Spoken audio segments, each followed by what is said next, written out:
The production of this video was made possible by donors to the Orchestration Online Patreon initiative. Please consider adding your support to the creation of free educational internet resources by visiting our Patreon page linked below.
That is a great start, Niels.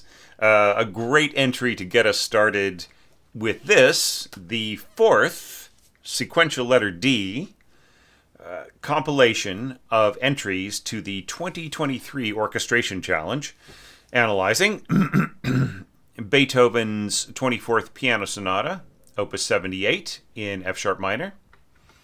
And yeah, I mean, there's just like a lot of fresh ideas. So like, obviously, like, you know, you really weren't worried about making Beethoven sound like Beethoven, really. You just were just playing around with ideas and throwing things at the wall and everything else. And that's fine.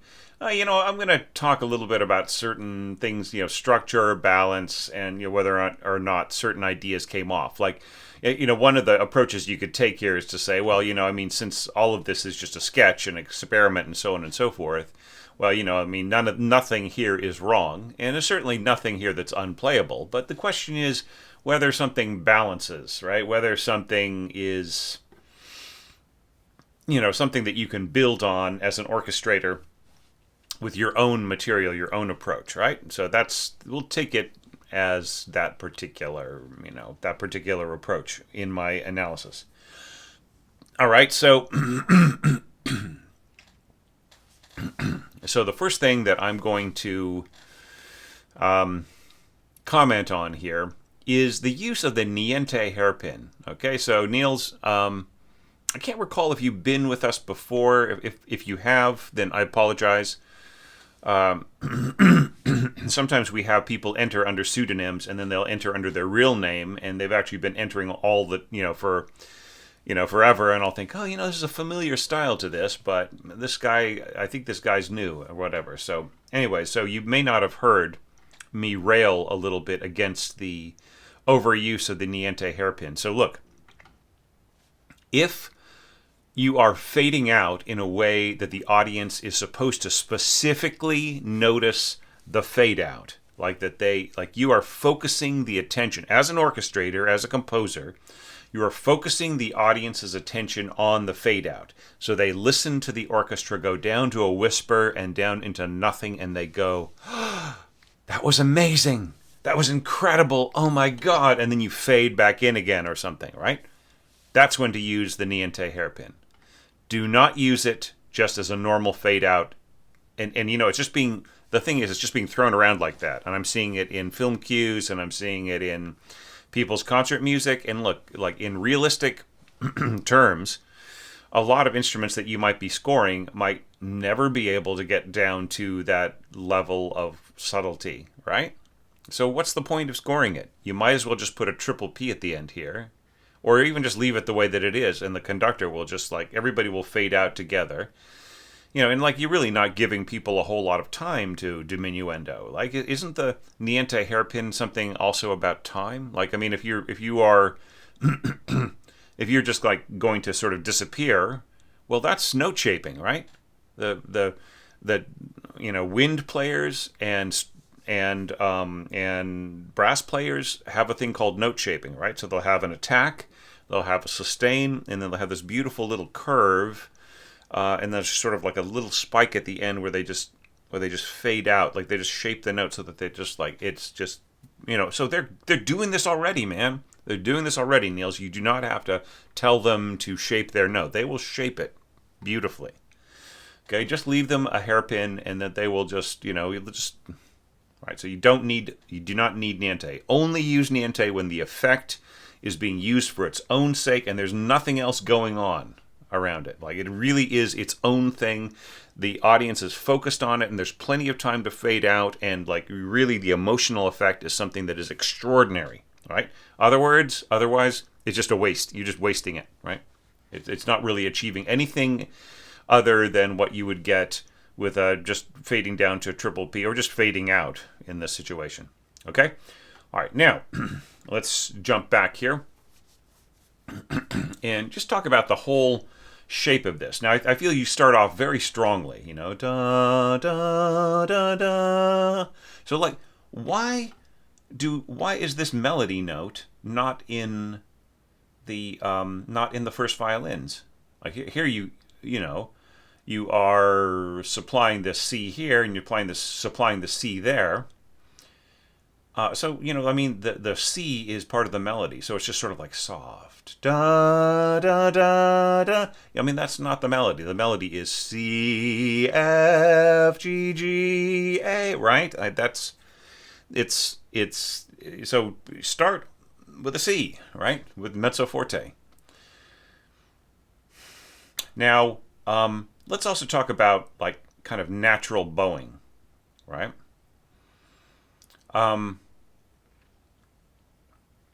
Like here you are slurring across repeated notes, right? So what do you mean by that? How are they supposed to bow this, right? It's the same note. So do you mean that this would sort of gently be played again as if slurred? But here, like, you don't slur these, right? So here you're asking these players to articulate each note, ta ta ta ta, right? And here you're going ta ta, down up. So what's the purpose there? Could we possibly just like think about the string players and how they have to go up and down, right? You like to have a nice, like, down bow is great at the beginning of a measure, right? It gives it like that little extra bit of a kick. Up bow is great towards the end of a measure. It's also great for crescendo, right? And down bow is great for diminuendo. All right, so look, couldn't you just go down, up, down, and then maybe slur from here to there instead of slurring across? You like try not to slur like from pickup beats or from like last beats of the bar into the downbeat, unless you really are pushing forward with that. All right. So Niels, did you watch my 12 common scoring errors video? Right, where I talked about this and how like you should try to avoid slurring across the bar from a pickup, right? Unless you really were using it to push. All right. So so this could just really be reshaped to and like add the slurs here too, right? So this would be ta ta ta, and then this could be a separate note, right? And then the same thing here, so down, up, down, and then slur to the middle, and then up, and then down, right? So and you also have like different articulations at different places. Like here you're slurring across, and here you are bowing on this, right? So sul ponticello, so like you're going to get like a very sort of wheezy, kind of reedy, kind of trebly sound way down there, right? Is that what you want? I mean, do you want that kind of all the way through, I guess? And here's your nat. You could just say norm for normale or normal, right? Yeah, just it feels to me somewhat, almost like sort of like like building a skyscraper on a sandcastle, right? Just the root of the sound is just kind of it just doesn't have the richness and the warmth to support what's above it. Da, da, da, da, dum. And then this is kind of interesting. You kind of do a little development on the theme.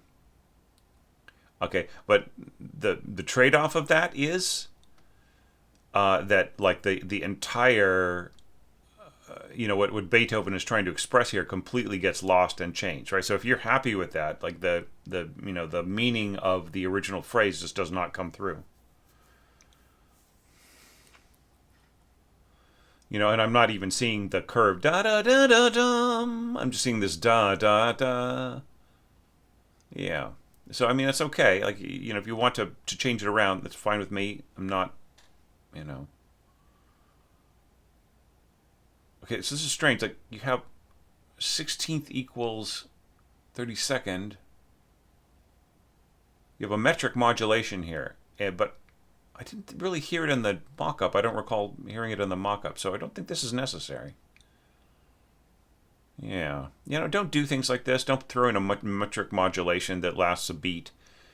Just write out exactly everything. So if you really intend this to be ritardando and you intend these to be to sound twice as fast or twice as slow, just write everything out without the metric modulation and then just however that works out with the meter, then just compensate. All right, it's just a much cleaner approach. Now here, like you've got. Yeah, I mean, I wouldn't put a hairpin on this if these are intended to be individual strokes, like bong, bong, bong, bong. I would just say piano crescendo, and then give a marking here, like mezzo forte, let's say. Right? Because the way that this looks with a gradual crescendo here, it looks as if it's missing a tremolo marking on the beams, or sorry, on the stems. Right, so like the triple tremolo beam on the stems. So like this is the kind of thing that would get a raised hand at rehearsal. Like or maybe the timpanist would try to take you aside before the rehearsal and say, "Listen, is this supposed to be a tremolo here?" Because just the way with that gradual thing, just better to have crescendo and then the destination dynamic. Okay. Now this triangle. It doesn't sound through in the mock-up, and it won't sound through in the orchestra. It's a very delicate instrument, right? Here you're going piccolo crescendo to forte, right? And that is the exact register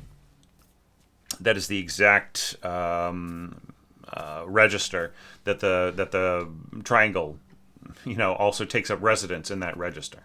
So yeah, so I just think maybe a little rewriting is in order here. You push the bassoons really high.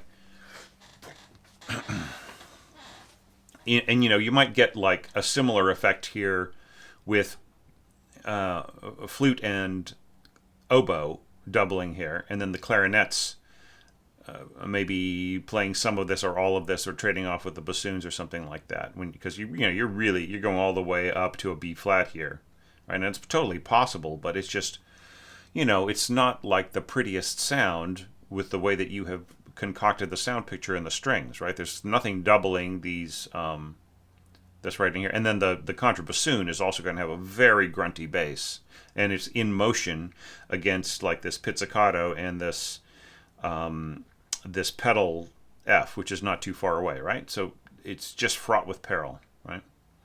Okay, so now continuing on. So I'm going to try not to get stuck in any one kind of a thing. So here, do we need this ta ta? Like I think it would be better to go like up down, right? Just sort of the way that you got it set up here. You're going to end up with an up bow on a diminuendo, right? So even if you just went up, down, and the same thing again. So you could go down, you end up here up, you go up, down, up. So it's the same thing. We can't escape, right? So it's just better to go up, down, up, right? And this can just be portato or whatever. And this is kind of neat right in here. I like this little sort of trumpet voluntary kind of stuff going on in piccolo and flutes. Very, very cool. So is the articulation here just like straight notes, or is it like staccato, or what is it? Right? It'd be interesting to clarify. If this is portato, then this should be portato as well. Yeah, you're really using your contrabassoon a lot for like very active parts. It seems to me that like there's nothing in this contrabassoon part that couldn't be played like all the way up to this A. There's nothing about it that couldn't be played by a bassoon, right? So just like a standard third bassoon or something. You get a much better quality of color and tonal range and unity with the other bassoons and so on. And the same thing in here. You could slur across this if you want to, I guess. But I mean, wouldn't it be nice to have a ta on the downbeat? Ta ta ta. Right? I think you're just kind of pull a fast one here, sort of a joke. Now, throughout this entire thing, Niels, you should be telling us whether or not you intend this to be played by one person, like two people. Would you want to mark this a due? That's the letter A and the number 2, which means two people are playing the same note. Same thing as this. Flutes, do you want this to be a due, or do you want this to be a single player? And if so, which one? Probably the first, right? So we just write one period, and then that tells us that the first player is playing this, right? And then maybe have both players playing this. I don't know, however you want to balance it. But yeah, and then here you've had intervals in your bassoons. So what's going on here? Is this dolce like a sort of a bassoon solo, right? In octaves with your clarinets? Doubled by cellos, or is it both, like a due, A2, all right? Yeah, and then you have this just subito sforzando. Yeah, and then you have a ritardando, and then like everything else, it just feels like you've let the air out of it here. I'm wondering whether or not you had intended to like go ritardando to 100. And then a tempo here.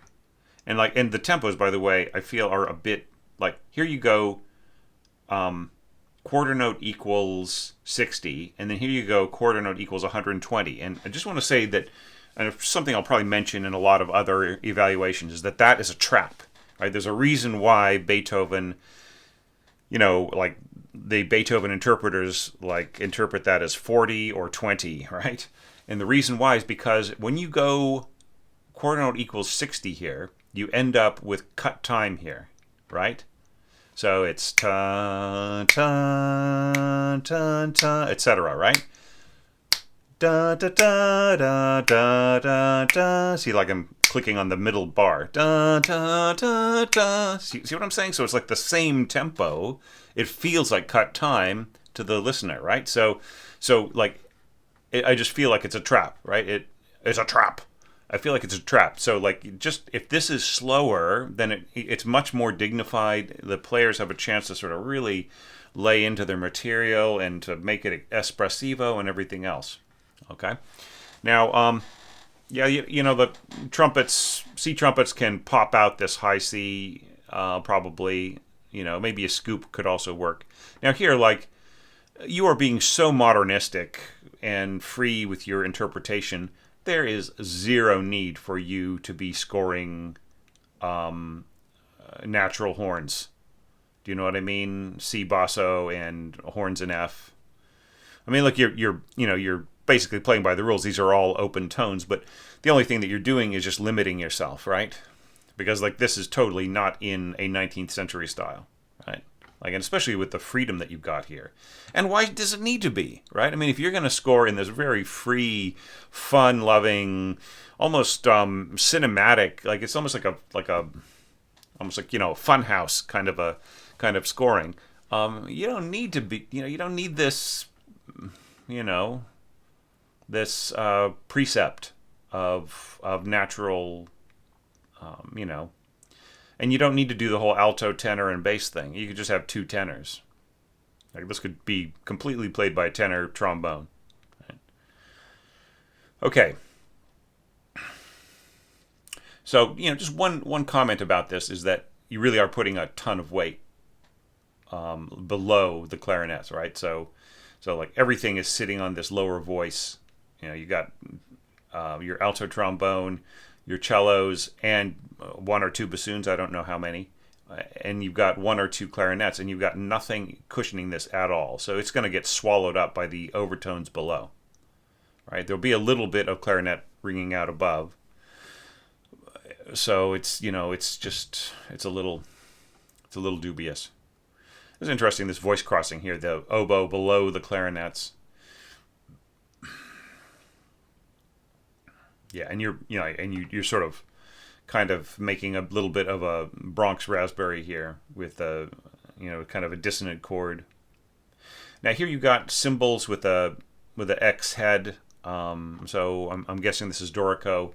So yeah, so once again, Dorico makers, the default here should be a note that is just a regular standard, circle with a dot, right? This whole thing about using X note heads for cymbals, that's a drum kit thing, and it should stay with the drum kit. All right, in concert music, the concert percussionists are telling me that they're reading more and more parts that use an X note head, and they're happy to play it, but it doesn't help them in any way, right? So why would you want to use a convention that doesn't help the player, right? That makes absolutely zero difference to them. All right. So, all right. So you get this little snarl here, and this is all fun. This, chukka chukka chukka. I like the harmonization here. This is kind of fun. Now, did you intend to go back to 120 here? Because if you don't, it just really feels draggy for the rest of the piece. It just sort of feels like it kind of got bonked on the head here and it never recovered, right? So maybe things could a tempo or tempo primo here, or tempo, back to allegro or whatever.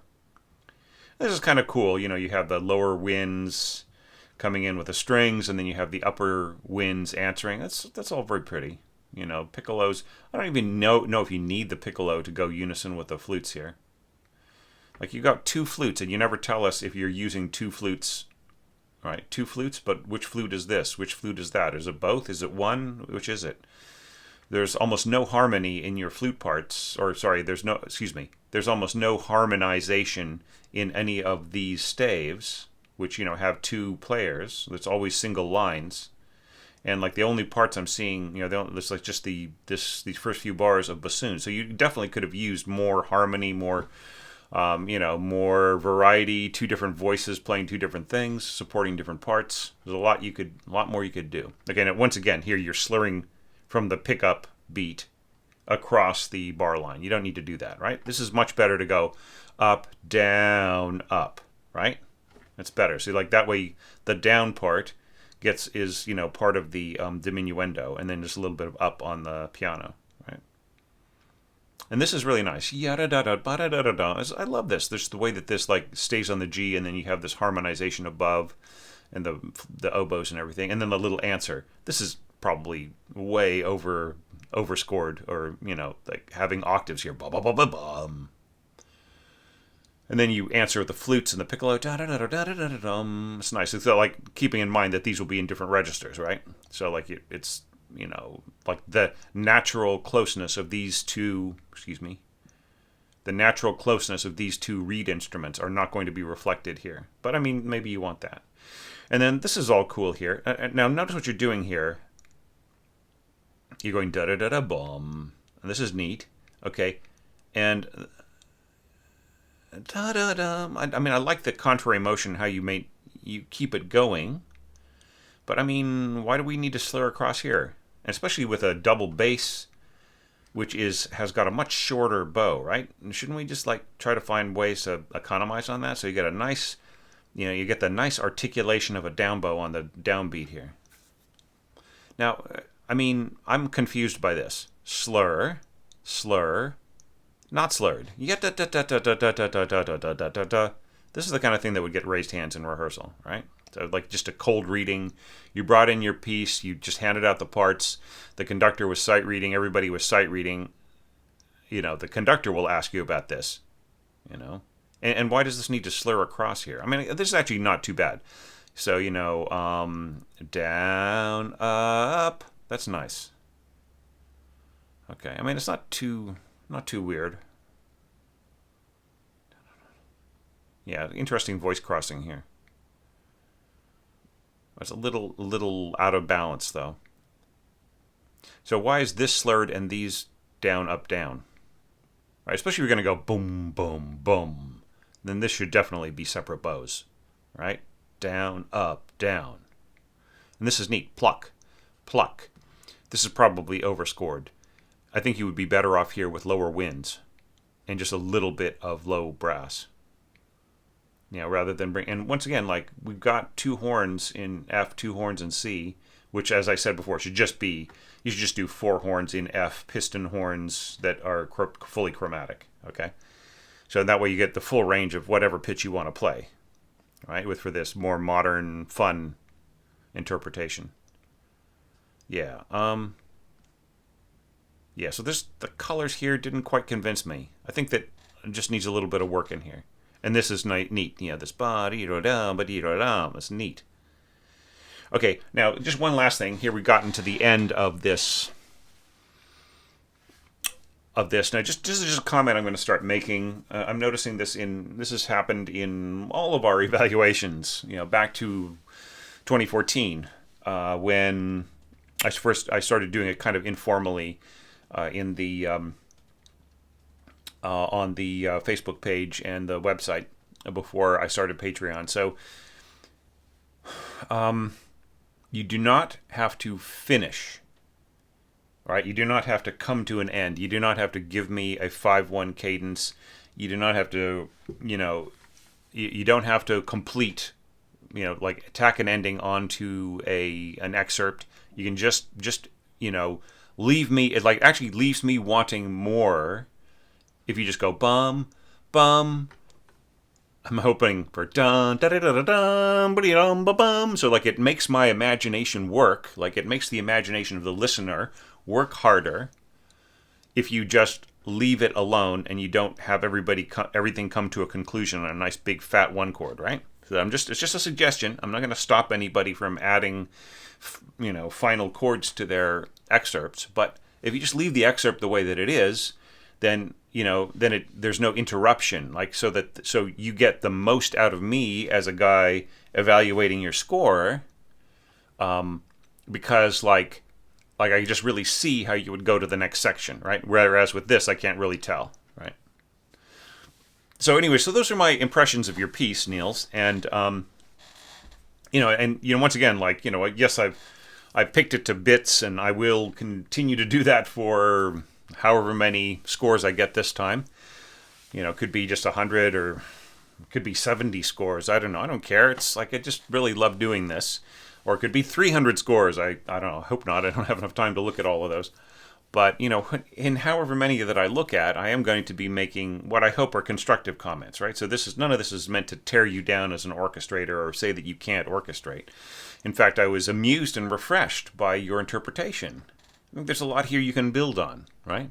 So hopefully some of the comments that I've given you are things that you can interpret in future works and future exercises and sketches and compositions and orchestrations of other things that you do. All right, but really if I'm right, and this is maybe your first or second entry into this series of challenges, pretty strong.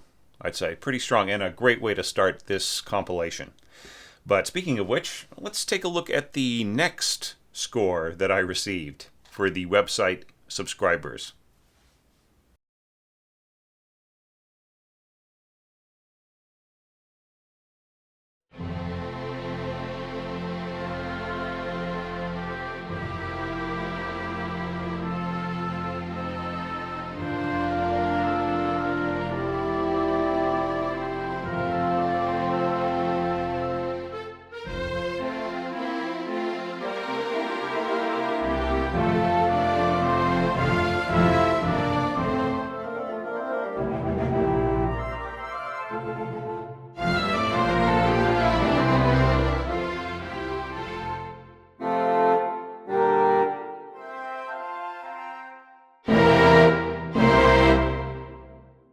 Nice one, Ricky. I really like that. Yeah, I mean, there's a few things to work on here in terms of clarifying the music and so on. But nice kind of sort of late 19th century approach with some modern touches in it. Like this right in here, this really feels cinematic. Kind of maybe like 80s or even 50s, right? Just depending on how it's done. Yeah, I mean, cool. A cool score. Yeah, and here you go. Yeah, trumpets. Yeah, trumpets in F. I mean, I, yeah, I don't think you need trumpets in F. I think just B flat is fine. I think would work perfectly for this. Okay. Yeah, or even like looking at these pitches. Yeah. All right. Well, we'll talk about that later, but let's focus in on the beginning. Now this is similar to a problem that one or two people had in the previous compilation of evaluations, and that was the whole question of not having a solid melody note at the beginning, right? So like Beethoven doesn't say that the melody starts on F, right? But I'm seeing a lot of people starting with the oboe on F because they're afraid to start with the low middle C, and that's not a bad, that is a pretty good reason, because like it could just really be wah, ba, ba, ba. So, like if you have a bit of a less experienced player, and also just it's not the most kind note to start on, right? It's like just a low middle C on oboe just in general. It's not the funnest thing to do, or the most the most perfectly appropriate note for the instrument. It's not out of range or anything, but this definitely doesn't follow through, right? It really feels like the solo starts on the second beat. Now like I'm seeing that there's you're kind of avoiding slurring and so on, and I'm not going to get into that too heavily. I've talked about it a lot in other in other evaluations. I'm just sort of thinking that maybe there could be at least like maybe slur this and then this in the wind part, right? I'm not so convinced by ending on a, da da da da da da da da da dum, as opposed to da da da da dum.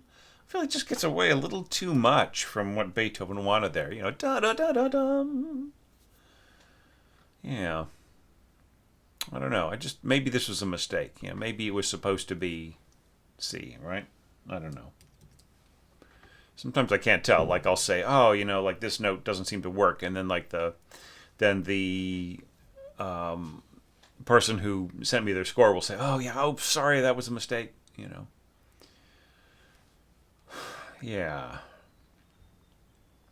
I just sort of feel like in this situation, horns probably would like interfere less with what the oboe's doing, right? Like there's sort of a similarity of trumpets and the trumpet timbre and the oboe timbre, right? So they can work together, but they can also sort of step on each other a little bit. I'm just not so sure that this would be all so, quite so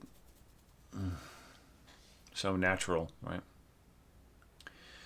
Yeah, and then here you have these like this kind of, I would say P sostenuto, right? So just P space SOS period, right? I think that just to kind of let the player know, and you could even like mark it with, say, tenuto marks. Let's bring this in, right? See, so this you don't hear, if you do this, you don't have to write sostenuto. So the player will just like you're just giving information to the timpanist, right? That you just really want a nice long note, nice long sustained note.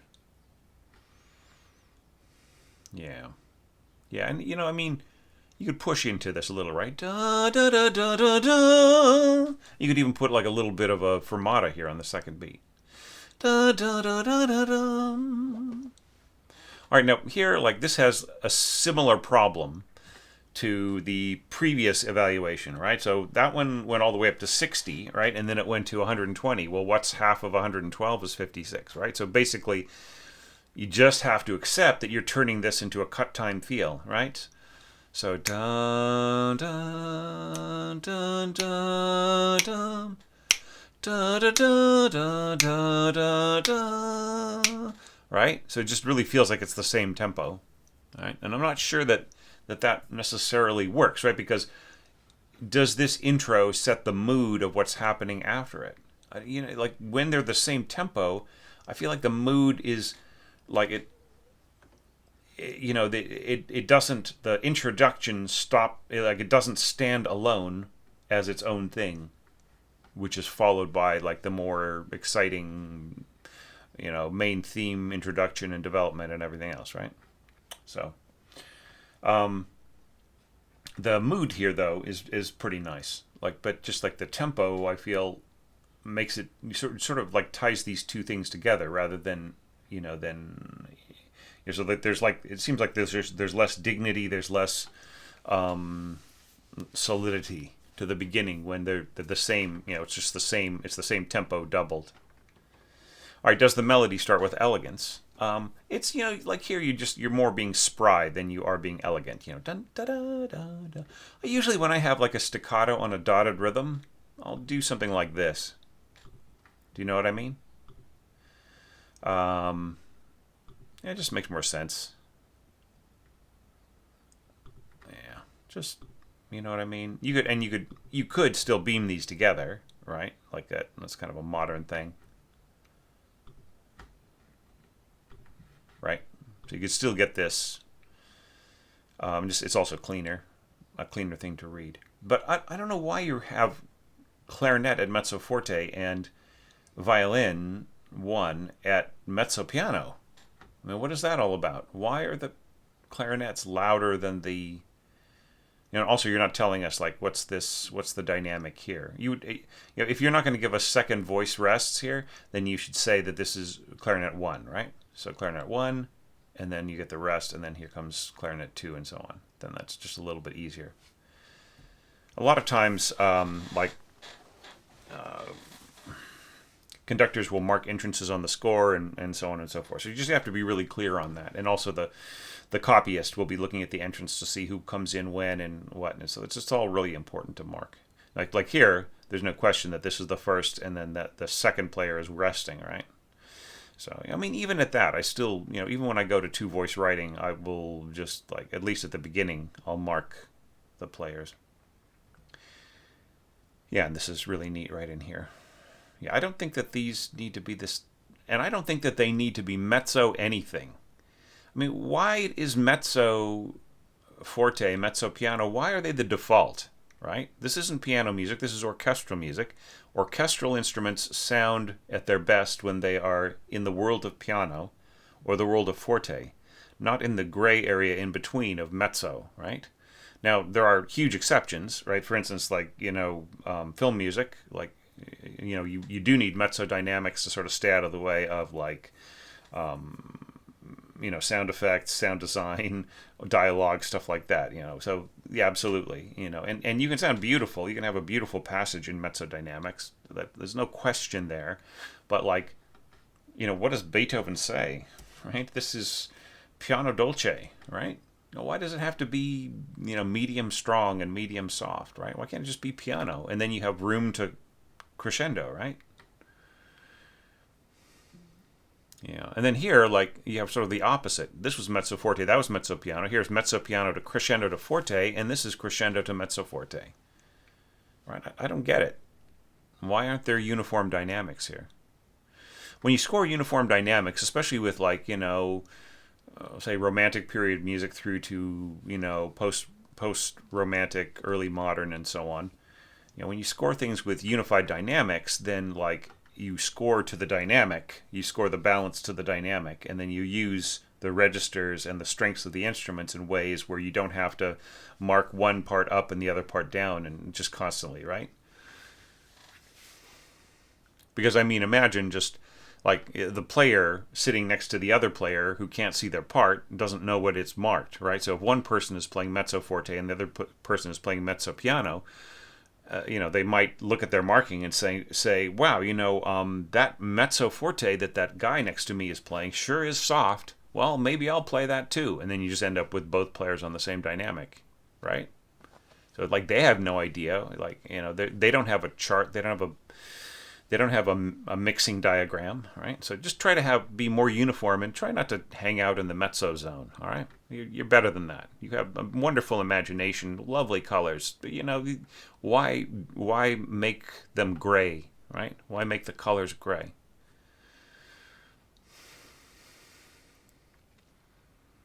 Yeah, and this is lovely. Da da da da da. Is there a natural flow to the accompaniment? It's more, I think if you're going to slur here in the bassoons, then you should slur in your violas. Do you expand without clogging up? Yeah, pretty much. Is there a natural transition to octaves?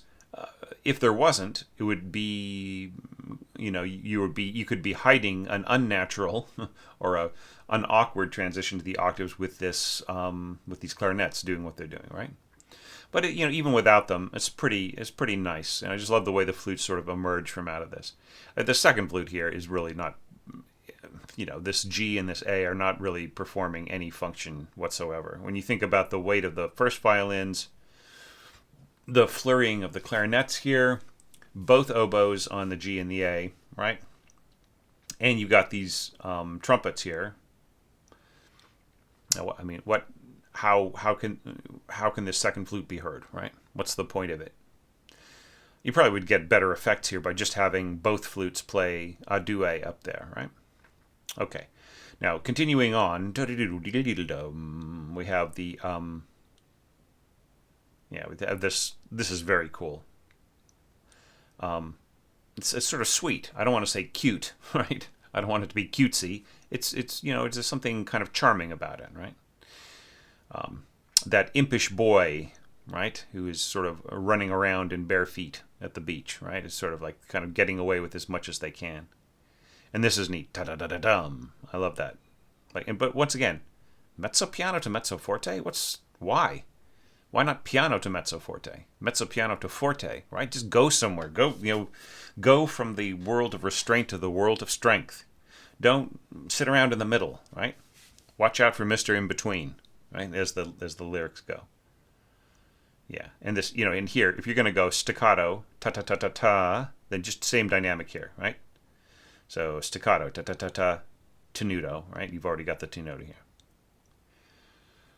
And then this is neat right in here. Harmonized in oboes and flutes. So yeah, so once again, like you'll get a way better sound if you have your thirds in flutes above and in oboes below, rather than these interlocking octaves. See, this would work great if the oboes were interlocking with the clarinets, and the clarinets were the upper voice. Then there would be no problem with the enclosed voice, right? But here you have the second flute enclosed by two of the most pungent instruments in the wind section, right? It has no chance of speaking with clarity. I don't care if it's pianissimo. It's still not going to be the greatest. Now, like, if this were, like, say, a chamber concert in a smaller room and everything else, and the players really all knew each other, say, like you had an octet or something, you could pull it off. But I think in this context, it's just better to stack them naturally, right? Just have this part here, second flute, and then this part here, first.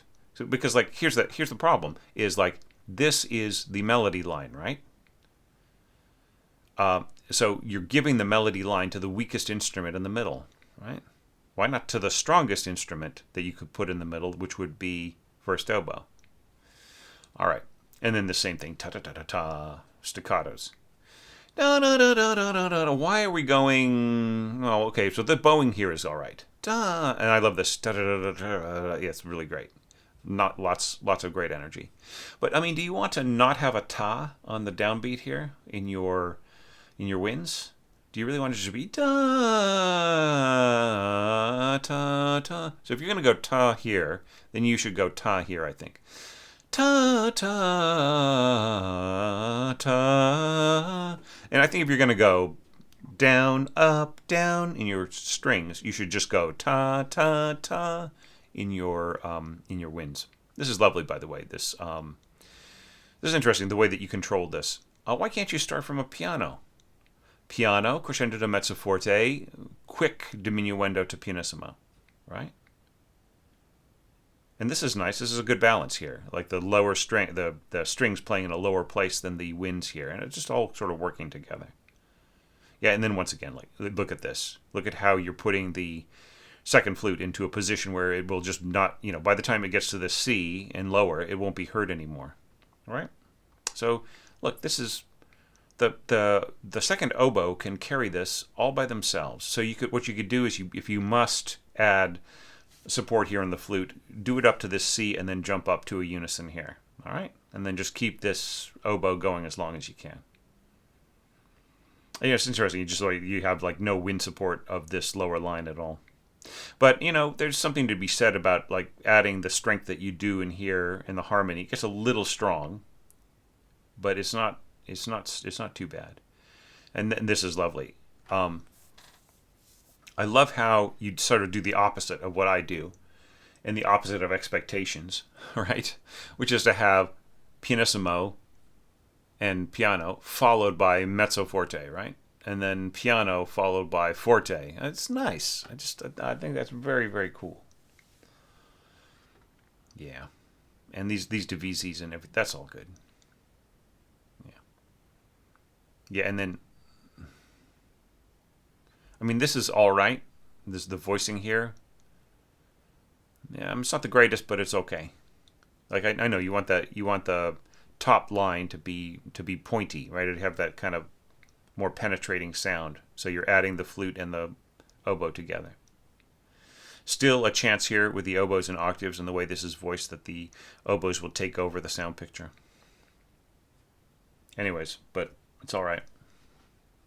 So anyway, those are that's my quick evaluation of your piece. I think you got some great ideas in here, and once again, just like the first entry of this particular compilation, it was just very powerfully reimagined the Beethoven, and just you got your own voice. Obviously, you are writing this in a really freer style. You're not really trying to sound like Beethoven. You're not trying to be like that period. You're just really freely reimagining the material and doing pretty well with it. So really nice work, Ricky. Now, let's take a look at the next entry that I received for the website subscribers.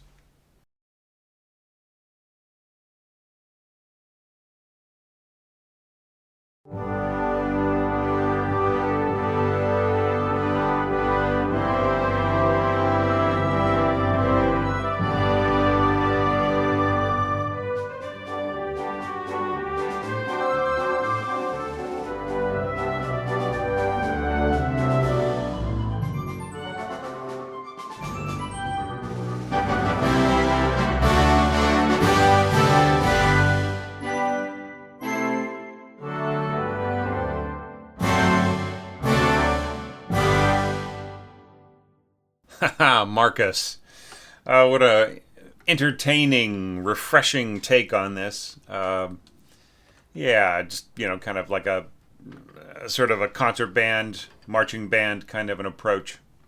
Yeah, just really, really lovely ideas, beautiful colors. However, I think that there would be absolutely nothing lost and a lot gained if you just followed Beethoven's harmonic schemes. All right? So, for instance, like, da da da da da bum. So what's supposed to happen here, right? Aren't we supposed to like introduce isn't it supposed to turn into a 7 chord, right? Da da da da da da. D over G, right? Da da da da da dum. I'm not so convinced by this chord progression here. I think you're better off just settling on G major. Okay? I mean, for that matter, though, like if you're going to score this for, for marching band, I mean, seriously, like, you're better off in like A flat major, or, if you want to be close to G, I think A flat major is better, or like just plain old F major, right? It just kind of would work better with these instruments. Yeah, and then here, like, why are these oompa chords in the horns not following the, you know, the the harmonization of the melody, right? And then here, like, da da da da da da da da da da da da da da bum bum bum. This is a chord progression, right? Like, and here you just go D major, D major, D major, against this. I think your horns can be more. Your horns and your bones can be more, um, complicit with the harmonic motion. You know what I mean? Same with the saxophones. Yeah, I mean, I think you could redo this, Marcus, without. I mean, I think it would just sound. I think it would sound brilliant. As they say in the music business, it would pop, right? So just, yeah, just don't. I mean, I understand where you're coming from with that, like, harmonic simplification, like, that happens in a lot of like marching band tunes and things like that. But it's overdoing it here. I feel. Okay, so that's my first comment, my first observation. Now, this in no way detracts from the brilliant idea that you had here, and like and the overall scoring of it, right? It just really feels authentic to, not to Beethoven, but to this, to this kind of marching band sound and this style. I love the use of the saxophones and the bassoons. I mean, it just, yeah. I mean, I think that this is worth getting played, which is why, I'm so disappointed that you just stopped right there. Right, this would have been great as, like, say, maybe a longer Patreon evaluation that you could go ahead and, like, maybe see if you could get performed. But, maybe you're just doing this for fun. You don't have any interest in that, and that's acceptable. This will be a hell of a lot stronger in flutes than in piccolo. Of course, like with the piccolo, you get this sort of slightly squeaky sound, but considering the register that it's in, it's more of a folk flute sound than a really, squeaky sound. If you must hang on to your piccolo here, then I would double it with at least, like, just have your flute part double along with it. Okay. I like how you sort of you stay above C with your flute scoring here. That's great. All right. So in case people were wondering about, like, keeping from going too low, right? So this line here in the piccolo, it just picked up, like the next sounding pitch down is this B, right? And then it just continues on with the piccolo jumping up an octave and so on. Yeah, and then the motion isn't interrupted because you have the oboes and the clarinets, like, doing this whole thing. Yeah, I mean, there's, like, in this style of band scoring, there's a lot of doubling, and there's a lot of, the rolls are pretty set because you want to get this specific sound, right? Which you can really hear in this, right? Like, so, like, I'm kind of wondering if you could do, like, a trio, if this is the the main theme, what would how could you do a trio with, say, like, the trombones and the saxophones and maybe, like, clarinets playing, like, a low melody all together with with the rest of the, like maybe throwing in some triangle and some piccolo tweedling and everything else above it, right? And then as the trio plays, you have like a cushion of horns in the background playing just really soft chords and so on. Now, you know what I'm talking about. I think a lot of people, who are familiar with, just even glancingly familiar with,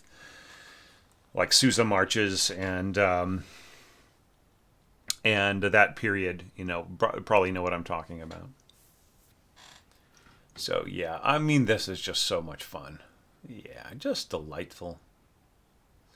Okay, so let me point out something else to you, Marcus, if you're not convinced. Okay? You probably are hearing in your mock-up that there's a lot to this melody that just doesn't quite come through right? What is the reason for that? It's because the very harmonic structure that Beethoven built into his piano sonata supports the melodic motion much, much better than hanging on the same chords, right? Da da da da da da, and then when we have the F natural, right, it makes this lead to the C a whole lot better, right? So we just really hear the color of the melody much, much, much better. Da da da da da da, right? And shouldn't this be like, D over G, right? So that like the chord should be D over G, so that this becomes the ninth, which is a hell of a lot better of a conflict, right, than what you have scored here with just like hanging on the C major, right, and C major over G, right?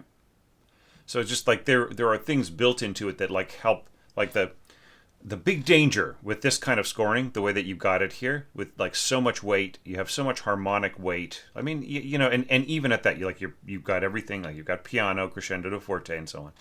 But everything is kind of crescendoing at the same rate, and we're all going in the same direction to the same forte crescendo, right?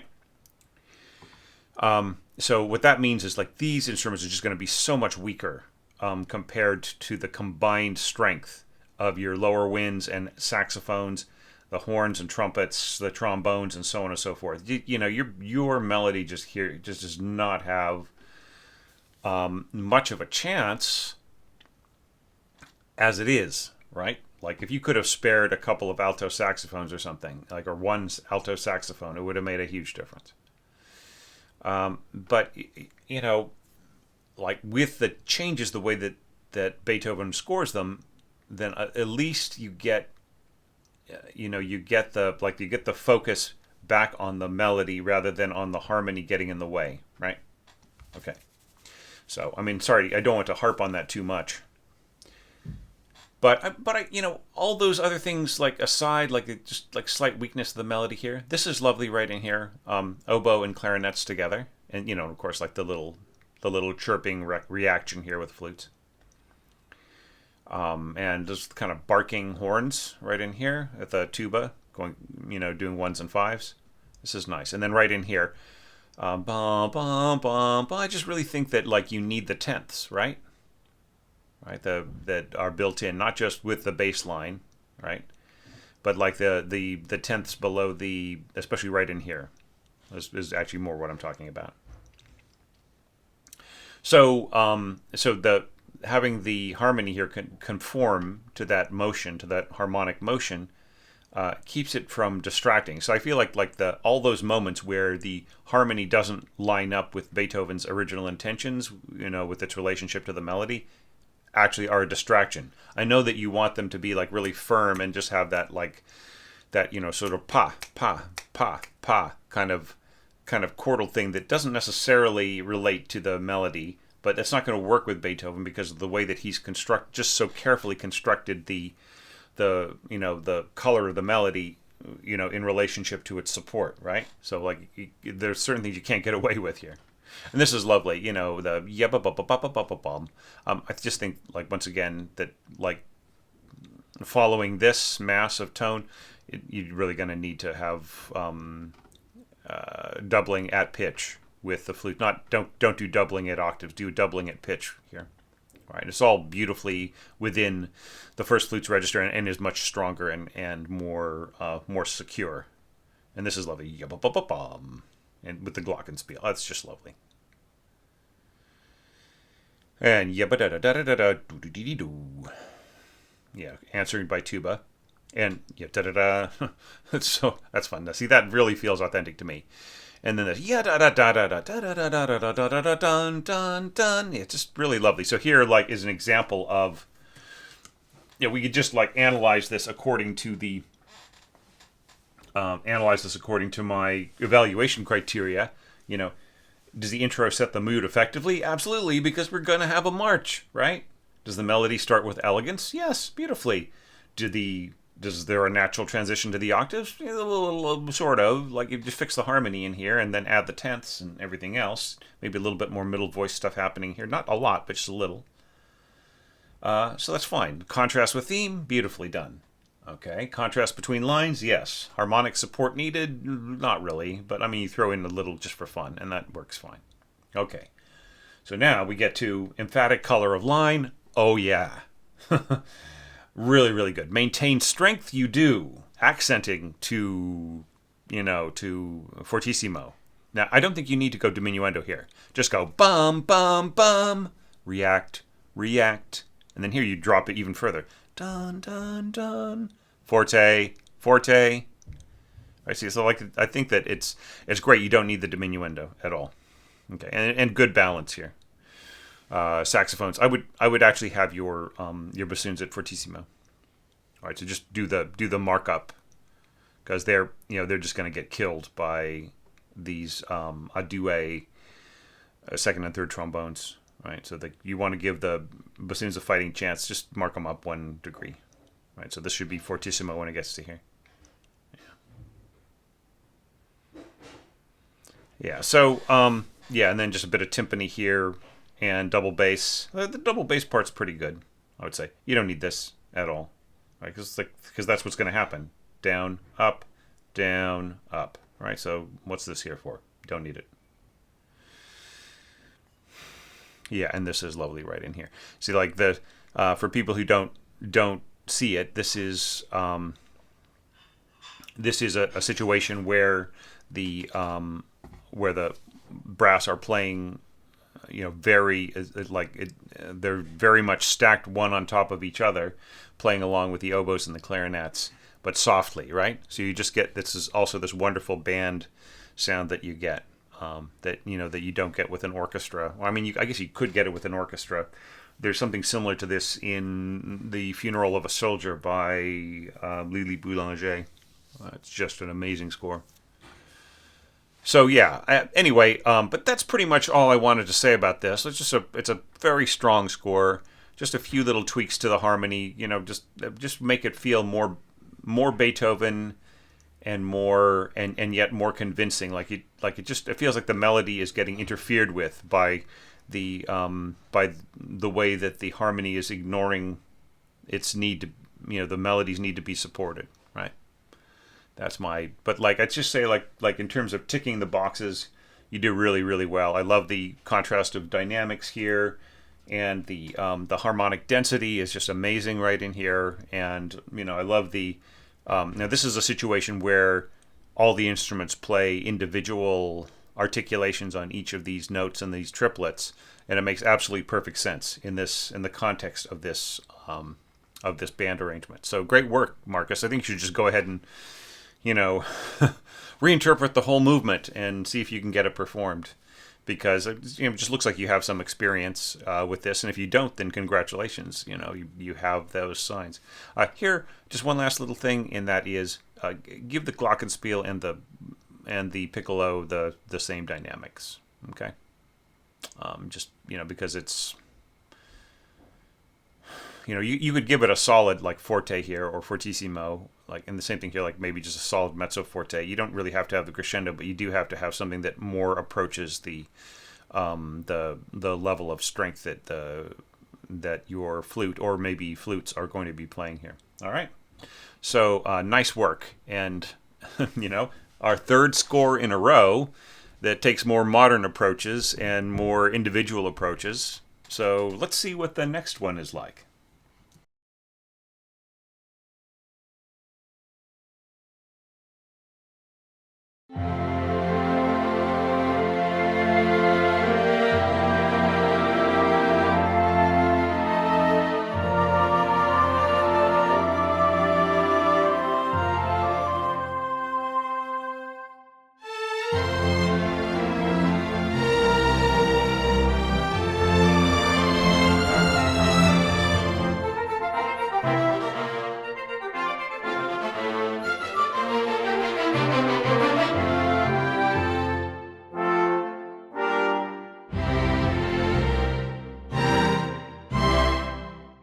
And as you can see here, our next score is yet another kind of non-early 19th century interpretation of the material, and it just is really beautiful, James. You've done some wonderful work here. Now, of course, I'm going to be picky about this and sort of kind of mess around with it and have some suggestions and so on.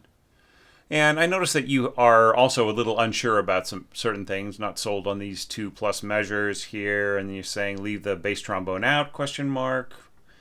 Maybe leave the timpani out, and so on. Yeah, I mean, to a certain degree, it can be a little subjective. I mean, is there anything here that the timpani could be doing at pianissimo that couldn't just as well be done pizzicato in the double basses, right?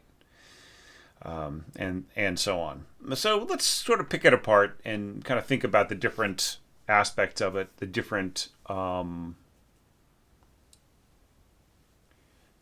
features and the different, possibly some things I could help you with and so on. So I love this wonderful kind of stacked wind interpretation. I think that the voicings of the harmony in here are all really beautifully done. There's probably a little bit of work that you could do on it, but it mostly holds together very nicely. Now this is very distracting though. This F tying over, right? Don't we want a nice, clear statement of the C as the beginning? Like, I'm seeing this over and over. Okay, so seriously, everybody, why are there so many entries that don't clearly state the first note of the melody, right? As a note, dun, dun, dun. I mean, it's right? Shouldn't that be a note that's important? And then here I'm seeing it obscured again, right? Just change this to a C. Right? You don't need to. I mean, I understand. Like you want this kind of cushion that the melody joins and so on. But the in this instance right here at the beginning, it's just it's just kind of distracting our sense of where the melody is. Right.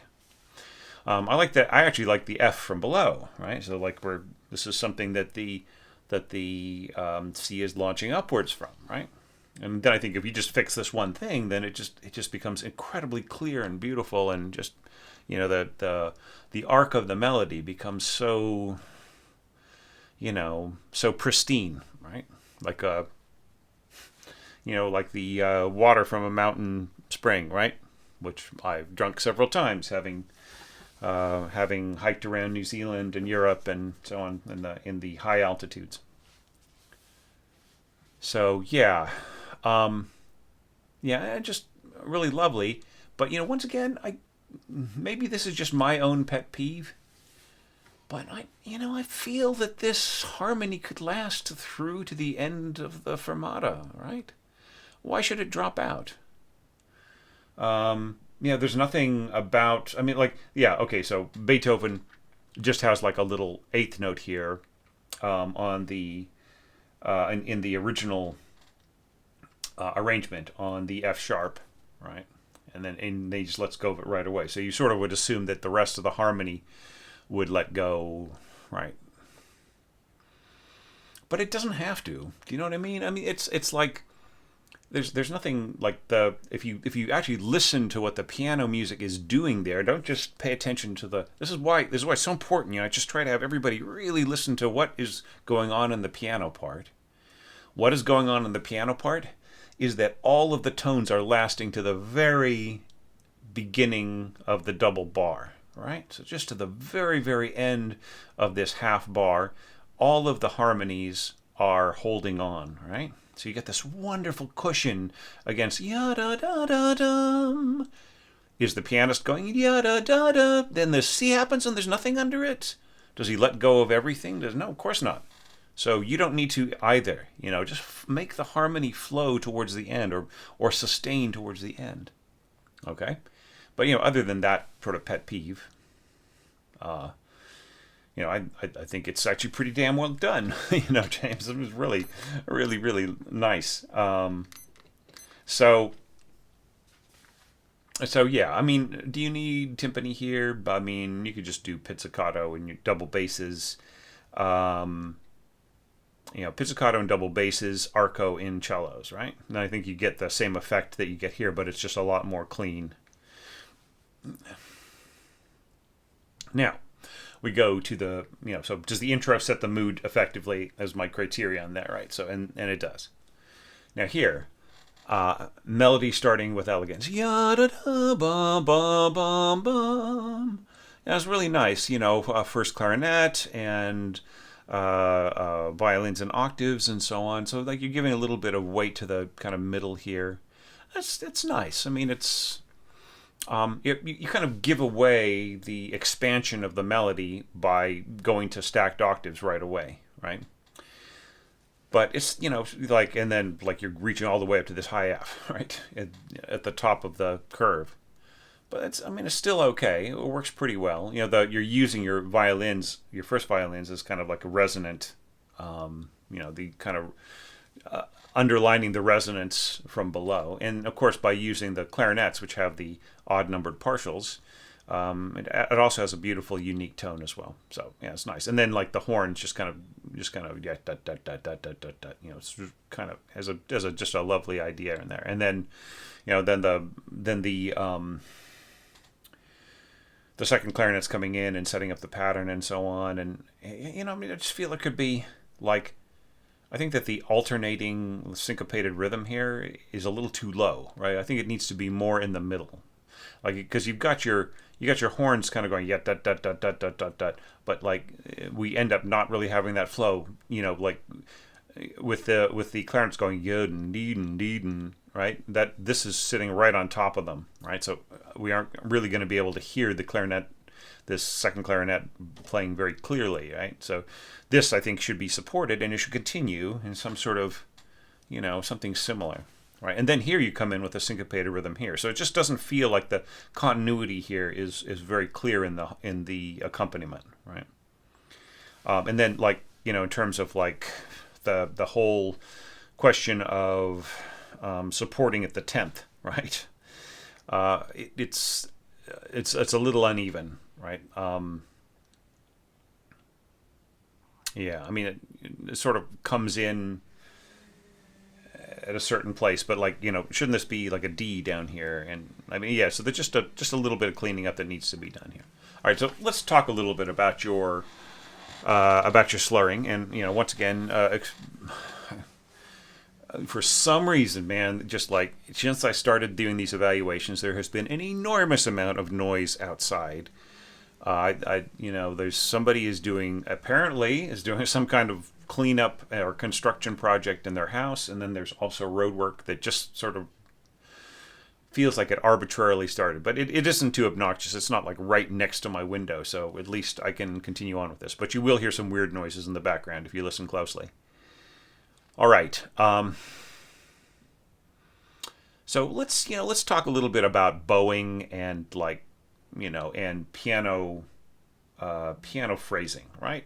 So, with looking at this, the way that you drop this onto the melody parts, this is piano phrasing just dropped onto strings and winds, right?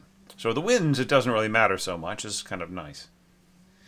But with the strings, they've got up bows and down bows to do. And if you want to get like a beautiful, elegant tone with a lot of control, it could still be legato. Just because it's divided into separate bows doesn't mean that it isn't going to be smooth and beautiful. But wouldn't it be better to go up, down, up, down, up, down, up, down, or down, up? Do you see what I'm saying? And then, like, for the winds, it's all right. Yeah, they can cover a bunch of things. They don't. But like, it's kind of nice to have an articulation from all the the entire orchestra on the downbeat of a particular bar, right? So seriously, go back and watch the 12 common scoring errors section on this, right? Just like, there's a reason for it. I mean, it doesn't mean that you can never cross, the downbeat. You can never ignore the downbeat, but it's that particular thing of slurring forward from a pickup, right? Like, unless you're going da, right, across the bar line. It's like saying jazz. I have a jazz example there in that video. Unless it's that kind of inflection, which is not intended here. You're just dropping the piano, like I said, the piano slurring onto the thing. So just really think about it. Like, the players need you to make those decisions, right? And then they'll put in the bowing marks themselves. You don't have to put the bowing marks in, but just work out the slurs in ways that, have really nice bowing. And then also just make them all organized together, right? So if you're going to go up, down, up, then you just put the same thing. You're down, just have a slur across here for your down bow and a slur across there for your up bow, right? So yeah, just kind of organize it. But just kind of looking at this first section and thinking about my criteria. Melody starting with elegance, yes. Natural flow, so more or less. It's a little interrupted. Expanding without clogging up, yes. But it almost needs to be just a little bit more reorganized, right? So that the lines, the harmonic lines in the motion is much cleaner. Right?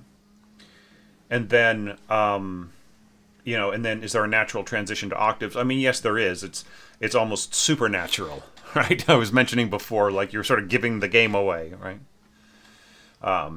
By starting with octaves, right? Rather than letting it evolve to octaves within the part. Okay. Now, getting to the next section, you're saying you're not sold on these 2+ measures. I don't think you really even need the flutes here, right? I think this is fine, just like the clarinets and octaves are really exposed. So it's almost like a hornpipe, like the hornpipe from the Mahler symphonies, Mahler 6, I think, isn't it? With the clarinets in A. So it just has that really piquant sound, right? It's just really spicy, pungent kind of a sound, and it'll really pop right here. And then bassoons, and this is kind of cool. The bassoons, tenor trombone, and viola working together. The viola is probably is not going to come across at all. So you could do viola plus cellos here and get a much stronger sound, right? And in fact, that's what I would do. Just add cellos here, right? And and then here you go to oboes in octaves oboe in octave with the second clarinet. So I don't understand why it's second clarinet. It's just because it was in the same range before. Give it to the first. The first is sitting right next to the first clarinet player is sitting kitty corner with the first oboist, right? They are diagonally next to each other. You've got the first oboist and the first flute player sitting next to each other, and then behind them you have the first clarinetist sitting next to the first bassoonist, right? So you have this little box of first players. So have them work together, okay? Don't just just it's fine. The first player does not mind dropping down, but you just get the greatest accuracy and unity. And here, you've decided to add harmonic support. I completely approve. Yeah, I think that works great with the horns and trumpet. All right, so do you want this to be separated notes? So in Marcus's arrangement, he was playing, he had a band score, right? So it's ho ho ho ho, just like this jolly kind of a sound. But is that what you want here? You have this almost more Brahmsian. It's not really Brahmsian, but it's sort of similar to say Brahms, maybe a little, actually it doesn't actually remind me of either of them, but of other late romantic composers and orchestrators, right? So so do you want, don't you maybe possibly want a lusher sound here with nice slurs? See, here I would completely approve of a slur across the downbeat here with the flute. Ya da da da. And then, but here I would definitely go down, up, down, up. Right, that's good. All right, great. And here's the seventh we need. There were a couple of entries in the last in the previous compilation where they left out this where they left out the seventh here, which supports the leading tone going back to F and so on. Yeah. So and the other thing is this is a bit disorganized in terms of its slurring, right? So here you have unison. Da. This is one of the reasons why I just sort of kind of question, like, why is there no slur here, right? So if you've got no slurs here and slurs there, right? Usually it's the other way around, slurring here and then dun dun dun. So because here we go bum bum bum, right? So no slurs at all, and that works really really well with bong bong bong, right, in the timpani.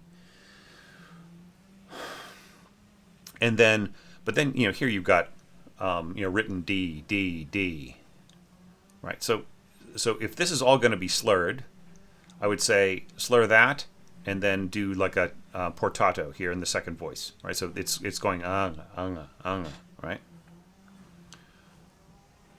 And then this is lovely, just brass bum bum, and then this is lovely too, dun dun dun. I love the timpani in here, dun dun.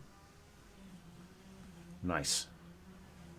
So yeah, so James, I mean, it's such a fun orchestration that you got here, and this was a real box ticker in terms of my evaluation criteria. It's like you really anticipated a lot of the concerns that I had for interpreting this first section of the sonata, of the first movement.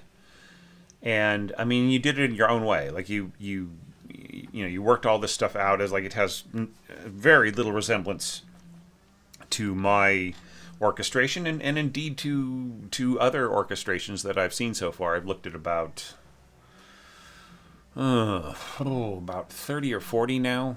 So yeah, just like amongst all of those, I can't recall anything really looking like this with the sort of decisions that you made. Like this, like these repeated horns and the way that this flow is all worked out and so on. The octaves here and yeah. So I would say just like shouldn't the dynamic here be like mezzo forte, and then like here, like in the mock-up, it actually kind of sounds like the orchestra's playing mezzo forte here too. So it wouldn't be a bad decision. Here, if you're going to go crescendo to mezzo forte, right, to mark it in all the parts, and then here I would say anything that's had a crescendo, then say piano subito. So, I mean, yeah, in the style of this music, you don't really need to say subito, except for the fact that you're not scoring in Beethoven style anymore, are you? Right? So occasionally throwing in a subito just clears things up, especially if this will someday get read or performed by, say, community orchestra, regional orchestra, where some of the players are not quite as professional but they still have a great sound, right? But they also have day jobs. Okay? So they might not be completely, they just, spelling things out never hurts, right? It saves raised hands in rehearsal. So nice work, James. I really like this one a lot. So let's not stop here. Let's keep the momentum going and check out the next score.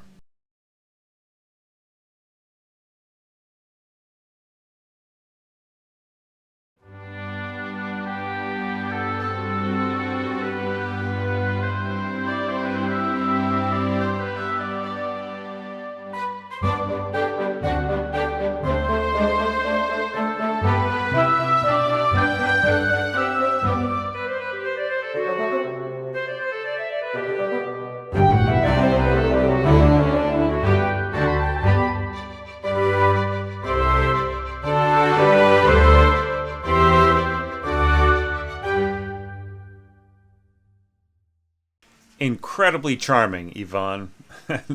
It's just really lovely. I think it's amazing the way that you just get so much life and energy out of this piece, and using very very simple scoring too. I mean it's so reduced just to double winds and strings that this I could have sort of cut this apart and put this onto two different larger pages, right?